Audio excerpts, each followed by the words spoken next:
Hello guys, in this video I am going to show you how to add profile information to the Goat application.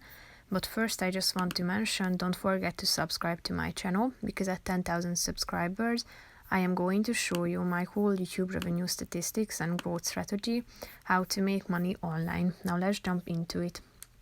First of all, open the application on your phone and then tap on the profile button down below in the right side corner of the screen. Then tap on settings in the upper left corner.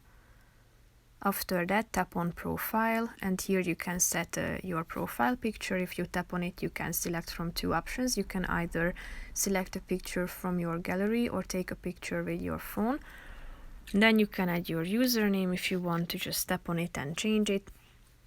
You can also add your full name, phone number, password and email address. So that's pretty much it. Everything will be saved automatically as you go back to the previous section. So that's it for this video, guys. See you in the next one. Bye bye.